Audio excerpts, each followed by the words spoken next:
ನಮಸ್ಕಾರಗಳಿರಿ. Stock market Kannada ಚಾನಲ್ಗೆ ಸ್ವಾಗತ ಸುಸ್ವಾಗತ. ಕ್ಲಿಯರ್ ವಿಡಿಯೋದಲ್ಲಿ ಇವತ್ತಿನ ನಮ್ಮ ಮಾರ್ಕೆಟ್ ಅಲ್ಲಿ ಸುದ್ದಿಯಲ್ಲಿರುವಂತಹ ಇಂಪಾರ್ಟೆಂಟ್ ಶೇರ್ಗಳ ಬಗ್ಗೆ ತಿಳ್ಕೊಳ್ಳೋಣ. ಜೊತೆಗೆ ಇವತ್ತಿನ ನಮ್ಮ ಮಾರ್ಕೆಟ್ ಪರ್ಫಾರ್ಮೆನ್ಸ್ ಬಗ್ಗೆ ನಮ್ಮ ಗಿಫ್ಟ್ ನಿಫ್ಟಿ ಯಾವ ಇಂಡಿಕೇಶನ್ ಕೊಡ್ತಾ ಇದೆ, ಏಷ್ಯನ್ ಮಾರ್ಕೆಟ್ಸ್ ಯಾವ ರೀತಿ ಟ್ರೇಡ್ ಆಗ್ತಿದೆ, ಪಾಸಿಟಿವ್ ಇದೆಯಾ ನೆಗೆಟಿವ್ ಇದೆಯಾ, ಇದ್ರ ಬಗ್ಗೆ ಕೂಡ ಒಂದಷ್ಟು ವಿಷಯವನ್ನ ತಿಳ್ಕೊಳ್ಳುವಂತ ಪ್ರಯತ್ನವನ್ನು ಮಾಡೋಣ. ಮೊದಲಿಗೆ ಡಿಸ್ಕ್ಲೇಮರ್ ಕೊಡ್ಲಿಕ್ಕೆ ಇಷ್ಟಪಡ್ತೀನಿ. ಇಲ್ಲಿ ಕವರ್ ಮಾಡ್ತಿರುವಂತ ಯಾವುದೇ ಸ್ಟಾಕ್ ಅನ್ನು ಕೂಡ ರೆಕಮೆಂಡ್ ಮಾಡ್ತಿಲ್ಲ. ನೀವು ಫರ್ದರ್ ಸ್ಟಡಿ ಮಾಡಿ ಡಿಸಿಷನ್ ತಗೊಳ್ಬಹುದು. ಆಸ್ ಎಜುಕೇಶನಲ್ ಪರ್ಪಸ್ ನಾನು ವಿಡಿಯೋ ಮುಂದುವರ್ತಾ ಇದ್ದೀನಿ. ಹಾಗೆ ಡಿಸ್ಕ್ರಿಪ್ಷನ್ ಅಲ್ಲಿ ಅಕೌಂಟ್ ಓಪನಿಂಗ್ ಲಿಂಕ್ ಇದೆ, ಅಕೌಂಟ್ ಅನ್ನು ಓಪನ್ ಮಾಡ್ಕೊಳ್ಬಹುದು. ಹೂಡಿಕೆಗೆ ಸಂಬಂಧಪಟ್ಟಂತೆ ನಿಮ್ಗೆ ಏನಾದ್ರು ಸಪೋರ್ಟ್ ಬೇಕು ಅಂತಂದ್ರೆ ಈ ನಂಬರ್ ಗಳ ಮೂಲಕ ನಮ್ಮ ಟೀಮ್ ನ ಕಾಂಟ್ಯಾಕ್ಟ್ ಮಾಡಬಹುದು. ಇಲ್ಲಿ ಮೆನ್ಷನ್ ಮಾಡಿರುವಂತ ಎಲ್ಲ ಸರ್ವಿಸಸ್ ನಮ್ಮ ಮೂಲಕ ಸಿಗುತ್ತೆ. ಆದ್ರೆ ಇದಕ್ಕೆ ಕಂಡೀಷನ್ ನಮ್ಮ ಮೂಲಕ ಅಕೌಂಟ್ ಓಪನ್ ಆಗಿರಬೇಕು. ಹಾಗಾಗಿ ಅಕೌಂಟ್ ಓಪನ್ ಮಾಡ್ಕೊಂಡು ಕಾಂಟ್ಯಾಕ್ಟ್ ಮಾಡಬಹುದು. ಮೊದಲಿಗೆ ನಿನ್ನೆಯ ಅಮೆರಿಕನ್ ಮಾರ್ಕೆಟ್ ನ ಪರ್ಫಾರ್ಮೆನ್ಸ್ ಅನ್ನು ನೋಡಿದ್ರೆ ಡೌ ಜೋನ್ಸ್ ಅಲ್ಲಿ ನೋಡಬಹುದು 1125 ಪಾಯಿಂಟ್ಸ್ ಅಥವಾ 2.49% ಪಾಸಿಟಿವ್ ಪರ್ಫಾರ್ಮೆನ್ಸ್ ನೋಡ್ಲಿಕ್ಕೆ ಸಿಕ್ಕಿದೆ. ಅಂದ್ರೆ ರೆಕಾರ್ಡ್ ರ್ಯಾಲಿ ನೋಡ್ಲಿಕ್ಕೆ ಸಿಕ್ಕಿದೆ. ಆಫ್ಟರ್ 2026 ಒಂದು ದಿನದಲ್ಲಿ ಭರ್ಜರಿಯಾಗಿ ಮೂವ್ ಆಗಿರೋದು ಇದೇ ದಿನ. ಭರ್ಜರಿ ಪರ್ಫಾರ್ಮೆನ್ಸ್ ನೋಡ್ಲಿಕ್ಕೆ ಸಿಕ್ಕಿದೆ ಅಮೆರಿಕನ್ ಮಾರ್ಕೆಟ್ ಅಲ್ಲಿ ನಿನ್ನೆ. ಇದಕ್ಕೆ ಕಾರಣಗಳು ಕೂಡ ಇದಾವೆ, ನೋಡೋಣ. ಆ ಕಾರಣಗಳ ಬಗ್ಗೆ ಕೂಡ ತಿಳ್ಕೊಳ್ಳೋಣ. ಅದಕ್ಕಿಂತ ಮುಂಚೆ ನಾಸ್ಡಾಕ್ ಪರ್ಫಾರ್ಮೆನ್ಸ್ ಅನ್ನು ನೋಡಿದರೆ ಇಲ್ಲಿ ಕೂಡ ನೋಡಬಹುದು 795 ಪಾಯಿಂಟ್ಸ್ ಅಥವಾ 3.83% ರ್ಯಾಲಿ ನೋಡ್ಲಿಕ್ಕೆ ಸಿಕ್ಕಿದೆ. ಅಂದ್ರೆ ಎರಡು ಕಡೆ ಭರ್ಜರಿ ಪರ್ಫಾರ್ಮೆನ್ಸ್ ಇದೆ. ಇದಕ್ಕೆ ಪ್ರಮುಖ ಕಾರಣ ಏನು ಅಂತಂದ್ರೆ ನೋಡಬಹುದು, Iran's Araghchi confirms US contact with Witkoff says not negotiations. Witkoff ಮೂಲಕ US ನಮ್ಮನ್ನ ಕಾಂಟ್ಯಾಕ್ಟ್ ಮಾಡಿದೆ, ಬಟ್ ನೆಗೋಷಿಯೇಷನ್ಸ್ ಗೆ ಅಲ್ಲ ಅನ್ನುವಂತ ಮಾತನ್ನ ಹೇಳಿದ್ದಾರೆ. ನೋಡಬಹುದು, Araghchi said communication has taken place with US special envoy Steve Witkoff though often indirectly. ಅಂದ್ರೆ ಯೂಶುವಲಿ ಈ ರೀತಿ ಮಾತುಕತೆಗಳು ಸ್ಟಾರ್ಟ್ ಆಗದೆ ಇಂಡೈರೆಕ್ಟ್ ಆಗಿ. ಇಲ್ಲಿ ಕ್ಲಿಯರ್ ಆಗಿ ಹೇಳಿದ್ದಾರೆ ನೋಡಬಹುದು. I receive messages from Witkoff directly as before and this does not mean that we are in negotiations, he said. ಅಂದ್ರೆ ವಿಟ್ಕಾಫ್ ಡೈರೆಕ್ಟ್ ಆಗಿ ಅವರಿಗೆ ಮೆಸೇಜ್ ಮಾಡ್ತಾ ಇದ್ದಾರೆ, ಅವ್ರ ಹತ್ರ ಕಾಂಟ್ಯಾಕ್ಟ್ ಅಲ್ಲಿ ಇದ್ದಾರೆ. ಆದ್ರೆ ಇದು ನೆಗೋಷಿಯೇಷನ್ಸ್ ಗೆ ಅಂತ ಅಲ್ಲ, ಅಥವಾ ನೆಗೋಷಿಯೇಷನ್ಸ್ ಇನ್ನು ಸ್ಟಾರ್ಟ್ ಆಗಿಲ್ಲ ಅನ್ನುವಂತ ಇಂಡಿಕೇಶನ್ ಅನ್ನ ಕೊಟ್ಟಿದ್ದಾರೆ. ಜೊತೆಗೆ ಅವರು ಕಳಿಸ್ತಿರೋಂತ ಮೆಸೇಜಸ್ ಅಲ್ಲಿ ನೋಡಬಹುದು, include threats or exchanged views delivered through friends said. But ಇಲ್ಲಿವರೆಗೂ ಫಾರ್ಮಲ್ ಟಾಕ್ಸ್ ನಾವು ಮಾಡಿಲ್ಲ ಅನ್ನೋ ಅಂತ ಮಾತನ್ನ ಹೇಳಿದ್ದಾರೆ. ಈ ಸುದ್ದಿಗಳೇ ಸದ್ಯದ ಮಟ್ಟಿಗೆ ಮಾರ್ಕೆಟ್ ಅಲ್ಲಿ ಒಂದಷ್ಟು ಪಾಸಿಟಿವ್ ಇಂಪ್ಯಾಕ್ಟ್ ಅನ್ನ ಕ್ರಿಯೇಟ್ ಮಾಡಿರೋದು. ನಮ್ಮನ್ನ ಕಾಂಟ್ಯಾಕ್ಟ್ ಮಾಡ್ತಿದ್ದಾರೆ ಅನ್ನೋಂತ ಅಪ್ಡೇಟ್ ಅನ್ನ ರಾಜ್ಯವರು ಕೊಟ್ಟ ಮೇಲೆ ಮಾರ್ಕೆಟ್ ಅಲ್ಲಿ ಒಂದಷ್ಟು ಪಾಸಿಟಿವ್ ಇಂಪ್ಯಾಕ್ಟ್ ಕೂಡ ಆಗಿದೆ.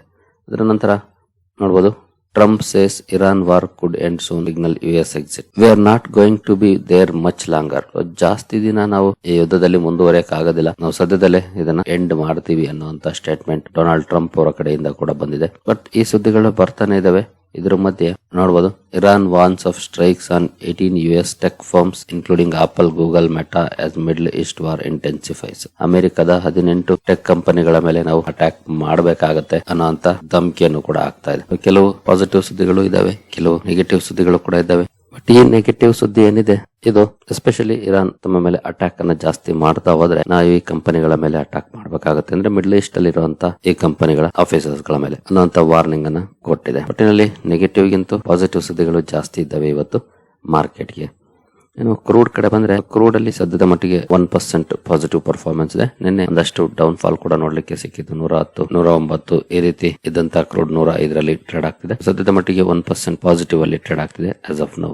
ಇನ್ನು ಮೊನ್ನೆಯ FIS-JS ಆಕ್ಟಿವಿಟಿ ಕಡೆ ಬಂದ್ರೆ 11,163 ಕೋಟಿ FIS ಮೊನ್ನೆ ಸೆಲ್ ಮಾಡಿದ್ರು. DIS 14,894 ಕೋಟಿ ಬೈ ಮಾಡಿದ್ದಾರೆ. FIS ಅಂತೂ ಕಂಟಿನ್ಯೂಸ್ ಆಗಿ ನಮ್ಮ ಮಾರ್ಕೆಟ್ ನ ಬಿಟ್ಟು ಓಡೋಗ್ತಿದ್ದಾರೆ. ಮೊನ್ನೆ ಕೂಡ ಭರ್ಜರಿಯಾಗಿ ಸೆಲ್ ಮಾಡಿದ್ದಾರೆ. ನೋಡೋಣ ಇವತ್ತು ಯಾವ ರೀತಿ ಇರುತ್ತೆ ಇವರ ಕಡೆಯಿಂದ ಸೆಲ್ಲಿಂಗ್ ಅಂತ.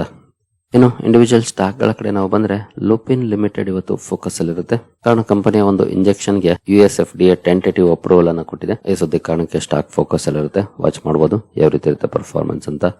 ನಂತರ NTPC ಗ್ರೀನ್ ಎನರ್ಜಿ ಕೂಡ ಫೋಕಸ್ ಅಲ್ಲಿ ಇರುತ್ತೆ. ಕಾರಣ ನೋಡಬಹುದು, NTPC green energy limited declares commercial operation of 50.7 megawatt solar and wind capacity in Gujarat. Gujarat ಅಲ್ಲಿ 50 ಮೆಗಾವ್ಯಾಟ್ ಸಾಮರ್ಥ್ಯದ ಸೋಲಾರ್ ಅಂಡ್ ವಿಂಡ್ ಕೆಪಾಸಿಟಿ ಇರುವಂತಹ ಪ್ಲಾಂಟ್ ಅಲ್ಲಿ ಕಮರ್ಷಿಯಲ್ ಆಪರೇಷನ್ಸ್ ಅನ್ನು ಶುರು ಮಾಡಿದೆ. ಇದ್ರ ಜೊತೆಗೆ ಇನ್ನೂ ಒಂದು ಅಪ್ಡೇಟ್ ಇದೆ. SCCI ಜೊತೆ ಗ್ರೀನ್ ಅಮೋನಿಯಾ ಸಪ್ಲೈಗೆ ಸಂಬಂಧಪಟ್ಟಂತಹ ಒಪ್ಪಂದವನ್ನ ಮಾಡಿಕೊಂಡಿದೆ. ಜೊತೆಗೆ PTC ಇಂಡಿಯಾದ ಜೊತೆ ರಿನ್ಯೂವಬಲ್ ಎನರ್ಜಿ ಸೇಲ್ ಗೆ ಸಂಬಂಧಪಟ್ಟಂತೆ ಒಪ್ಪಂದವನ್ನ ಮಾಡಿಕೊಂಡಿದೆ. ಈ ಮೂರು ಸುದ್ದಿಗಳ ಕಾರಣಕ್ಕೆ ಸ್ಟಾಕ್ ಫೋಕಸ್ ಅಲ್ಲಿರುತ್ತೆ. NTPC ಗ್ರೀನ್ ಎನರ್ಜಿಯನ್ನ ವಾಚ್ ಮಾಡಬಹುದು ಯಾವ ರೀತಿ ಇರುತ್ತೆ ಇವತ್ತು ಸ್ಟಾಕ್ ಅಲ್ಲಿ ರಿಯಾಕ್ಷನ್ ಅಂತ. ನಂತರ ಜೈನ್ ರಿಸೋರ್ಸ್ ರಿಸೈಕ್ಲಿಂಗ್ ಕೂಡ ಫೋಕಸ್ ಅಲ್ಲಿ ಇರುತ್ತೆ. ಕಾರಣ ಕಂಪನಿ 3 ಡಿಸ್ಟ್ರಿಕ್ಟ್ ಪವರ್ ಕಂಪನೀಸ್ ಅಲ್ಲಿ 26% ಸ್ಟೇಕ್ ಅನ್ನು ತಗೊಂಡಿದೆ. ಈ ಮೂಲಕ ತನ್ನ ಎನರ್ಜಿ ಪೋರ್ಟ್ಫೋಲಿಯೋನ ಸ್ಟ್ರಾಂಗ್ ಮಾಡ್ಕೊಳ್ಳಿಕ್ಕೆ ಪ್ರಯತ್ನವನ್ನ ಪಡುತ್ತೆ. ಈ ಸುದ್ದಿ ಕಾರಣಕ್ಕೆ ಸ್ಟಾಕ್ ಫೋಕಸ್ ಅಲ್ಲಿ ಇರುತ್ತೆ. ಜೈನ್ ರಿಸೋರ್ಸ್ ರಿಸೈಕ್ಲಿಂಗ್ ಅನ್ನು ಕೂಡ ವಾಚ್ ಮಾಡಬಹುದು ಯಾವ ರೀತಿ ಇರುತ್ತೆ ಇವತ್ತು ಪರ್ಫಾರ್ಮೆನ್ಸ್ ಅಂತ. ನಂತರ ನಜಾರಾ ಟೆಕ್ನಾಲಜೀಸ್ ಕೂಡ ಸುದ್ದಿಲಿರುತ್ತೆ. ಕಾರಣ ಕಂಪನಿ ನೆಕ್ಸ್ಟ್ ವೇವ್ ಮಲ್ಟಿಮೀಡಿಯಾದಲ್ಲಿ ಅಡಿಷನಲ್ 12.56% ಸ್ಟೇಕ್ ಅನ್ನ ತಗೊಂಡಿದೆ. ಈ ಅಕ್ವಿಸಿಷನ್ ಕಾರಣಕ್ಕೆ ಸ್ಟಾಕ್ ಫೋಕಸ್ ಅಲ್ಲಿರುತ್ತೆ. ನಜಾರಾ ಟೆಕ್ ಅನ್ನು ಕೂಡ ವಾಚ್ ಮಾಡಬಹುದು. ನಂತರ ಕೋಫೋರ್ಜ್ ಲಿಮಿಟೆಡ್ ಕೂಡ ಸುದ್ದಿಲಿರುತ್ತೆ. ಕಾರಣ ಕಂಪನಿಗೆ RBI ಇಂದ ಅಪ್ರೂವಲ್ ಸಿಕ್ಕಿದೆ. ಓವರ್ಸೀಸ್ ಅಲ್ಲಿ $1 ಬಿಲಿಯನ್ ಗಿಂತ ಜಾಸ್ತಿ ಇನ್ವೆಸ್ಟ್ಮೆಂಟ್ ಅನ್ನ ಮಾಡ್ಲಿಕ್ಕೆ. ಈ ಮೂಲಕ ತನ್ನ ಇಂಟರ್ನ್ಯಾಷನಲ್ ಎಕ್ಸ್ಪಾನ್ಷನ್ ಪ್ಲಾನ್ ಗೆ ಅಪ್ರೂವಲ್ ಸಿಕ್ಕಂಗಾಗಿದೆ. ಈ ಸುದ್ದಿ ಕಾರಣಕ್ಕೆ ಸ್ಟಾಕ್ ಫೋಕಸ್ ಅಲ್ಲಿರುತ್ತೆ. ಕೋಫೋರ್ಜ್ ಅನ್ನು ಕೂಡ ವಾಚ್ ಮಾಡಬಹುದು. ಯಾವ ರೀತಿ ಇರುತ್ತೆ ಸ್ಟಾಕ್ ಅಲ್ಲಿ ಇವತ್ತು ರಿಯಾಕ್ಷನ್ ಅಂತ. ನಂತರ ACS ಟೆಕ್ನಾಲಜೀಸ್ ಕೂಡ ಸುದ್ದಿಯಲ್ಲಿರುತ್ತೆ. ಕಾರಣ company UAE based AI firm ಜೊತೆ ಸ್ಟ್ರಾಟಜಿಕ್ ಪಾರ್ಟ್ನರ್ಶಿಪ್ ಅನ್ನು ಮಾಡಿಕೊಂಡಿದೆ. AI ಹಾಗೂ IoT ಸೊಲ್ಯೂಷನ್ಸ್ ಗೆ ಸಂಬಂಧಪಟ್ಟಂತೆ. ಈ ಸುದ್ದಿ ಕಾರಣಕ್ಕೆ ACS ಟೆಕ್ ಫೋಕಸ್ ಅಲ್ಲಿರುತ್ತೆ. ಈ ಸ್ಟಾಕ್ ಅನ್ನು ಸಹ ವಾಚ್ ಮಾಡಬಹುದು. ಯಾವ ರೀತಿ ಇರುತ್ತೆ ಮಾರ್ಕೆಟ್ ರಿಯಾಕ್ಷನ್ ಅಂತ. ಇನ್ನು ಟೆಕ್ಸ್ಮಾಕೋ ರೈಲ್ ಇಂಜಿನಿಯರಿಂಗ್ ಕೂಡ ಸುದ್ದಿಯಲ್ಲಿರುತ್ತೆ. ಕಾರಣ ನೋಡಬಹುದು, Texmaco rail shares to be in focus as company bags ₹421 crore order. 421 ಕೋಟಿ ಆರ್ಡರ್ ಕಂಪನಿಗೆ ಸಿಕ್ಕಿದೆ. ಈ ಸುದ್ದಿ ಕಾರಣಕ್ಕೆ ಸ್ಟಾಕ್ ಫೋಕಸ್ ಅಲ್ಲಿರುತ್ತೆ. ಟೆಕ್ಸ್ಮಾಕೋ ರೈಲ್ ಇಂಜಿನಿಯರಿಂಗ್ ಅನ್ನ ವಾಚ್ ಮಾಡಬಹುದು. ಯಾವ ರೀತಿ ಇರುತ್ತೆ ಪರ್ಫಾರ್ಮೆನ್ಸ್ ಅಂತ. ನಂತರ ರೈಲ್ಟೆಲ್ ಕಾರ್ಪೊರೇಷನ್ ಕೂಡ ಸುದ್ದಿಯಲ್ಲಿರುತ್ತೆ. ಕಾರಣ ಕಂಪನಿಗೆ 29 ಕೋಟಿ ಆರ್ಡರ್ ಸಿಕ್ಕಿದೆ. ಈ 29 ಕೋಟಿ ಆರ್ಡರ್ ಕಾರಣಕ್ಕೆ ಸ್ಟಾಕ್ ಫೋಕಸ್ ಅಲ್ಲಿರುತ್ತೆ. ರೈಲ್ಟೆಲ್ ಅನ್ನು ಕೂಡ ವಾಚ್ ಮಾಡಬಹುದು. ಈ ಸುದ್ದಿಗೆ ಯಾವ ರೀತಿ ರಿಯಾಕ್ಷನ್ ಬರುತ್ತೆ ಅಂತ. ನಂತರ ಯುನೈಟೆಡ್ ಬ್ರೇವರೀಸ್ ಲಿಮಿಟೆಡ್ ಕೂಡ ಸುದ್ದಿಯಲ್ಲಿರುತ್ತೆ. ಕಾರಣ ಕಂಪನಿ ಒಂದು ಹೊಸ ಬೀರ್ ಬ್ರಾಂಡ್ ನ ಲಾಂಚ್ ಮಾಡ್ತಾ ಇದೆ. ಡೊಮೆಸ್ಟಿಕ್ ಮಾರ್ಕೆಟ್ ಅಲ್ಲಿ ತನ್ನ ಪ್ರಾಡಕ್ಟ್ ಪೋರ್ಟ್ಫೋಲಿಯೋ ಎಕ್ಸ್ಪಾಂಡ್ ಮಾಡ್ಕೊಳ್ಳುವಂತ ನಿಟ್ಟಿನಲ್ಲಿ ಬೀರ್ ಲಾಂಚ್ ಮಾಡ್ತಾ ಇದೆ. ಈ ಸುದ್ದಿ ಕಾರಣಕ್ಕೆ ಯುನೈಟೆಡ್ ಬ್ರೇವರೀಸ್ ಅನ್ನು ಕೂಡ ವಾಚ್ ಮಾಡಬಹುದು. ಏನಾದರೂ ರಿಯಾಕ್ಷನ್ ಇರುತ್ತಾ ಸ್ಟಾಕ್ ಅಲ್ಲಿ ಅಂತ. ನಂತರ ಗಾರ್ಡನ್ ರಿಚ್ ಬಿಲ್ಡರ್ಸ್ ಅಥವಾ GRSE ಕೂಡ ಫೋಕಸ್ ಅಲ್ಲಿರುತ್ತೆ. ಕಾರಣ ಕಂಪನಿ ಈ ವರ್ಷದಲ್ಲಿ ರೆಕಾರ್ಡ್ ಆನ್ಯುಯಲ್ ಟರ್ನ್ ಓವರ್ ನ ಅಚೀವ್ ಮಾಡಿರುವ ಬಗ್ಗೆ ಅಪ್ಡೇಟ್ ಅನ್ನ ಕೊಟ್ಟಿದೆ. 6,400 ಕೋಟಿ ಆನ್ಯುಯಲ್ ಟರ್ನ್ ಓವರ್ ಅಚೀವ್ ಮಾಡಿದೆ. ಈ ಒಂದು ಅಪ್ಡೇಟ್ ನ ಕಾರಣಕ್ಕೆ ಸ್ಟಾಕ್ ಫೋಕಸ್ ಅಲ್ಲಿರುತ್ತೆ. GRSE ಅನ್ನು ಕೂಡ ವಾಚ್ ಮಾಡಬಹುದು. ಯಾವ ರೀತಿ ಇರುತ್ತೆ ಸ್ಟಾಕ್ ಅಲ್ಲಿ ರಿಯಾಕ್ಷನ್ ಅಂತ. ನಂತರ NCC ಲಿಮಿಟೆಡ್ ಕೂಡ ಸುದ್ದಿಯಲ್ಲಿರುತ್ತೆ. ಕಂಪನಿಗೆ ಮಲ್ಟಿಪಲ್ ಆರ್ಡರ್ ಸಿಕ್ಕಿದೆ. ಟೋಟಲ್ 1,292 ಕೋಟಿ ಆರ್ಡರ್ಗಳು ಕಂಪನಿಗೆ ಸಿಕ್ಕಿದೆ. ಈ ಆರ್ಡರ್ಸ್ ಕಾರಣಕ್ಕೆ ಸ್ಟಾಕ್ ಫೋಕಸ್ ಅಲ್ಲಿರುತ್ತೆ. NCC ಅನ್ನು ಕೂಡ ವಾಚ್ ಮಾಡಬಹುದು. ಯಾವ ರೀತಿ ಇರುತ್ತೆ ಮಾರ್ಕೆಟ್ ರಿಯಾಕ್ಷನ್ ಅಂತ. ನಂತರ ರಾಮಕೃಷ್ಣ ಫೋರ್ಜಿಂಗ್ಸ್ ಕೂಡ ಸುದ್ದಿಯಲ್ಲಿರುತ್ತೆ.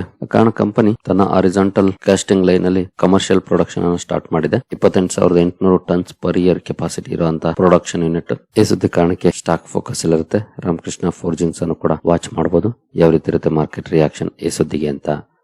ನಂತರ ಯೆಸ್ ಬ್ಯಾಂಕ್ ಕೂಡ ಫೋಕಸ್ ಅಲ್ಲಿರುತ್ತೆ. ಕಾರಣ ಕಂಪನಿ ತನ್ನ NPS ಅನ್ನು ಏನು ಮಾರಾಟ ಮಾಡಿತ್ತು ಅದರಿಂದ ಈಗ 210 ಕೋಟಿಯನ್ನ ಪಡ್ಕೊಂಡಿದೆ. ಅಂದ್ರೆ 210 ಕೋಟಿ ವಸೂಲಾಗಿದೆ ಕಂಪನಿಯ NPS ಅಲ್ಲಿ. ಒಳ್ಳೆ ಸುದ್ದಿ ಅಂತ ಹೇಳ್ಬೋದು. ಈ ಕಾರಣದಿಂದ ಫೋಕಸ್ ಅಲ್ಲಿರುತ್ತೆ. ಯೆಸ್ ಬ್ಯಾಂಕ್ ಅನ್ನು ಕೂಡ ವಾಚ್ ಮಾಡಬಹುದು. ಈ ಸುದ್ದಿಗೆ ಸ್ಟಾಕ್ ಅಲ್ಲಿ ಯಾವ ರೀತಿ ರಿಯಾಕ್ಷನ್ ಬರುತ್ತೆ ಇವತ್ತು ಅಂತ. ನಂತರ ಅವೆನ್ಯೂ ಸೂಪರ್ ಮಾರ್ಟ್ಸ್ ಫೋಕಸ್ ಅಲ್ಲಿರುತ್ತೆ. ಕಾರಣ ಕಂಪನಿ ದೇಶದಾದ್ಯಂತ ಸುಮಾರು 12 ಸ್ಟೋರ್ಸ್ ಅನ್ನ ಅಂದ್ರೆ ಹೊಸ ಸ್ಟೋರ್ಸ್ ಅನ್ನ ಸ್ಟಾರ್ಟ್ ಮಾಡಿದೆ. ಈ ಮೂಲಕ ಕಂಪನಿಗಳ ಸ್ಟೋರ್ಸ್ ಸಂಖ್ಯೆ 500 ತಲುಪಿದೆ. 12 ಸ್ಟೋರ್ಸ್ ಅನ್ನ ಓಪನ್ ಮಾಡಿದೆ. 500 ಸಂಖ್ಯೆಯನ್ನ ತಲುಪಿದೆ ಕಂಪನಿಯ ಟೋಟಲ್ ಸ್ಟೋರ್ಸ್. ಈ ಸುದ್ದಿ ಕಾರಣಕ್ಕೆ ಅವೆನ್ಯೂ ಸೂಪರ್ ಮಾರ್ಟ್ಸ್ ಕೂಡ ಫೋಕಸ್ ಅಲ್ಲಿರುತ್ತೆ. ಇದನ್ನು ಕೂಡ ವಾಚ್ ಮಾಡಬಹುದು. ಯಾವ ರೀತಿ ಇರುತ್ತೆ ಮಾರ್ಕೆಟ್ ರಿಯಾಕ್ಷನ್ ಅಂತ. ಇನ್ನು ಆರ್ಫಿನ್ ಇಂಡಿಯಾ ಕೂಡ ಫೋಕಸ್ ಅಲ್ಲಿರುತ್ತೆ. ಕಾರಣ ಕಂಪನಿಗೆ 85 ಕೋಟಿ ಆರ್ಡರ್ ಸಿಕ್ಕಿದೆ. ಈ ಆರ್ಡರ್ ಕಾರಣಕ್ಕೆ ಸ್ಟಾಕ್ ಫೋಕಸ್ ಅಲ್ಲಿರುತ್ತೆ. ಇದನ್ನು ಸಹ ವಾಚ್ ಮಾಡಬಹುದು. ಯಾವ ರೀತಿ ಇರುತ್ತೆ ಮಾರ್ಕೆಟ್ ರಿಯಾಕ್ಷನ್ ಅಂತ. ನಂತರ ಪೇಸ್ ಡಿಜಿಟೆಕ್ ಕೂಡ ಸುದ್ದಿಯಲ್ಲಿರುತ್ತೆ. ಕಾರಣ ಕಂಪನಿಗೆ NTPC ಇಂದ 494 ಕೋಟಿ LOA ಸಿಕ್ಕಿದೆ. ಲೆಟರ್ ಆಫ್ ಅಕ್ಸೆಪ್ಟೆನ್ಸ್ ಅಂದ್ರೆ 494 ಕೋಟಿ ಆರ್ಡರ್ ಸಿಕ್ಕಿದೆ. ಈ ಆರ್ಡರ್ ಕಾರಣಕ್ಕೆ ಸ್ಟಾಕ್ ಫೋಕಸ್ ಅಲ್ಲಿರುತ್ತೆ. ಪೇಸ್ ಡಿಜಿಟೆಕ್ ಅನ್ನು ಕೂಡ ವಾಚ್ ಮಾಡಬಹುದು. ಯಾವ ರೀತಿ ಇರುತ್ತೆ ಇದಕ್ಕೆ ರಿಯಾಕ್ಷನ್ ಅಂತ. ನಂತರ ಸಾತ್ವಿಕ್ ಗ್ರೀನ್ ಎನರ್ಜಿ ಕೂಡ ಸುದ್ದಿಯಲ್ಲಿರುತ್ತೆ.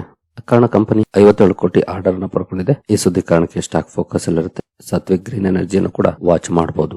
ಇನ್ನು ಇವತ್ತು ಆಟೋ ಸೆಕ್ಟರ್ ನ ಶೇರುಗಳು ಫೋಕಸ್ ಅಲ್ಲಿರುತ್ತವೆ. ಯಾಕೆಂದ್ರೆ ಇವತ್ತು 1ನೇ ತಾರೀಕು ಕಂಪನಿಗಳು ತಮ್ಮ ಮಂತ್ಲಿ ಸೇಲ್ಸ್ ಡೇಟಾ ರಿಲೀಸ್ ಮಾಡ್ತವೆ. ಎಸ್ಪೆಷಲಿ ಇದು ಮಾರ್ಚ್ ಮಂತ್ ಕ್ಲೋಸ್ ಆಗಿರೋದು. ಇಯರ್ ಎಂಡ್ ಜೊತೆಗೆ ಕ್ವಾರ್ಟರ್ಲಿ ನಂಬರ್ಸ್ ಅನ್ನು ಕೂಡ ರಿಲೀಸ್ ಮಾಡ್ತವೆ. ಹಲವಾರು ಕಂಪನಿಗಳು ತಮ್ಮ ಬಿಸ್ನೆಸ್ ಅಪ್ಡೇಟ್ಸ್ ಅನ್ನ ರಿಲೀಸ್ ಮಾಡ್ಲಿಕ್ಕೆ ಶುರು ಮಾಡ್ತವೆ ಇವತ್ತಿಂದ. ಹಾಗಾಗಿ ಆ ಎಲ್ಲ ಕಂಪನಿಗಳು ಕೂಡ ಫೋಕಸ್ ಅಲ್ಲಿರ್ತವೆ. ಆಟೋ ಸೆಕ್ಟರ್ ಎಸ್ಪೆಷಲಿ ಇವತ್ತು ಮೆಜಾರಿಟಿ ಕಂಪನಿಗಳು ನಂಬರ್ಸ್ ಅನ್ನ ಅನೌನ್ಸ್ ಮಾಡ್ಬಿಡ್ತವೆ. ಹಾಗಾಗಿ ವಾಚ್ ಮಾಡಬಹುದು. ಜೊತೆಗೆ ಈಗ ಮಂತ್ಲಿ ಸೇಲ್ಸ್ ಡೇಟಾ ರಿಲೀಸ್ ಆದ್ಮೇಲೆ ಕ್ಯಾಲ್ಕುಲೇಷನ್ ಸ್ಟಾರ್ಟ್ ಆಗುತ್ತೆ. ಲಾಸ್ಟ್ ಕ್ವಾರ್ಟರ್ ಅಲ್ಲಿ ಎಷ್ಟಾಗಿತ್ತು ಸೇಲ್ಸ್, ಈ ಕ್ವಾರ್ಟರ್ ಎಷ್ಟಾಗಿದೆ, ಕಡಿಮೆ ಆಗಿದೆಯಾ, ಜಾಸ್ತಿ ಆಗಿದೆಯಾ, ಇದೆಲ್ಲವನ್ನ ನೋಡಿ ಡಿಸಿಷನ್ ತಗೊಳ್ತಾರೆ.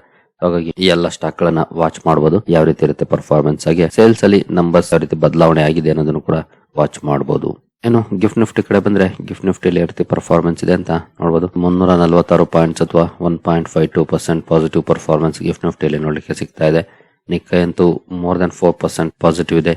ಸ್ಟ್ರೈಟ್ ಟೈಮ್ಸ್ 1.6%, ಹ್ಯಾಂಗ್ಸೆಂಗ್ 2.13%, ತೈವಾನ್ ವೇಟೆಡ್ 4%, ಕೋಸ್ಪಿ 6.3%, ಹಾಗೆ ಶಾಂಘೈ ಕಂಪೋಸಿಟ್ 1.21%. ಜಕಾರ್ತಾ ಕಂಪೋಸಿಟ್ ಇದು ನಿನ್ನೆ ಪರ್ಫಾರ್ಮೆನ್ಸ್, ಇವತ್ತಿನ ಓಪನ್ ಆಗಿಲ್ಲ. ಓಪನ್ ಆಗಿರುವಂತ ಎಲ್ಲ ಮಾರ್ಕೆಟ್ ಗಳು ಭರ್ಜರಿ ಪರ್ಫಾರ್ಮೆನ್ಸ್ ಅನ್ನ ಮಾಡ್ತಿದ್ದಾವೆ. ಇವತ್ತು ನಮ್ಮ ಮಾರ್ಕೆಟ್ ಅಲ್ಲೂ ಕೂಡ ಮೇ ಬಿ ಧಮಾಕ ಆಗಬಹುದು. ನೋಡೋಣ, ಕಾದು ನೋಡೋಣ ಯಾವ ರೀತಿ ಇರುತ್ತೆ ಪರ್ಫಾರ್ಮೆನ್ಸ್ ಅಂತ. ಇನ್ನು ಅಮೆರಿಕನ್ ಮಾರ್ಕೆಟ್ ನ ಫ್ಯೂಚರ್ಸ್ ಅಲ್ಲೂ ಕೂಡ ಪಾಸಿಟಿವ್ ಪರ್ಫಾರ್ಮೆನ್ಸ್ ಇದೆ ಸದ್ಯದ ಮಟ್ಟಿಗೆ. ಇನ್ನು ಬ್ರೆಂಟ್ ಕ್ರೂಡ್ ಕಡೆ ಬಂದ್ರೆ 1.5% ಪಾಸಿಟಿವ್ ಅಲ್ಲಿ ಟ್ರೇಡ್ ಆಗ್ತಿದೆ. ಗೋಲ್ಡ್ ಕೂಡ 0.5% ಅಪ್ ಆಗಿದೆ. ರುಪಿ ಯಾವ ರೀತಿ ಪರ್ಫಾರ್ಮೆನ್ಸ್ ಇರುತ್ತೆ ಇವತ್ತು ಅಬ್ಸರ್ವ್ ಮಾಡಬಹುದು. ಮೊನ್ನೆ ಅಂತೂ ತುಂಬಾನೇ ವೇರಿಯೇಷನ್ಸ್ ಆಯ್ತು. ಇವತ್ತು ಯಾವ ರೀತಿ ಇರುತ್ತೆ, ಸ್ಟ್ರೆಂಥನ್ ಆಗುತ್ತಾ ಅನ್ನೋದನ್ನ ಅಬ್ಸರ್ವ್ ಮಾಡಬಹುದು. ಸೊ ಓವರ್ ಆಲ್ ಟ್ರೆಂಡ್ ನೋಡಿದ್ರೆ ಬಿಗ್ ಪಾಸಿಟಿವ್ ಇದೆ. ಧಮಾಕ ಎಕ್ಸ್ಪೆಕ್ಟ್ ಮಾಡಬಹುದು. ಬಟ್ ಕ್ಲೋಸಿಂಗ್ ಕೂಡ ಅದೇ ರೀತಿ ಇರುತ್ತಾ, ಅದು ಬಹಳ ಇಂಪಾರ್ಟೆಂಟ್ ಆಗುತ್ತೆ. So let's hope for the best. ಸರಿ ಗೆಳೆಯರಿ, ಈ ಎಲ್ಲ ಅಪ್ಡೇಟ್ಸ್ ನಿಮಗೆ ಇಷ್ಟ ಆಗಿದೆ ಅನ್ಕೊಳ್ತೀನಿ. ಹಾಗೆ ಡಿಸ್ಕ್ರಿಪ್ಷನ್ ಅಲ್ಲಿ ಅಕೌಂಟ್ ಓಪನಿಂಗ್ ಲಿಂಕ್ ಇದೆ, ಅಕೌಂಟ್ ಅನ್ನು ಓಪನ್ ಮಾಡ್ಕೊಳ್ಬಹುದು. ಮುಂದಿನ ವಿಡಿಯೋದಲ್ಲಿ ಸಿಗೋಣ. ಅಲ್ಲಿವರೆಗೂ ಜೈ ಹಿಂದ್, ಜೈ ಕರ್ನಾಟಕ.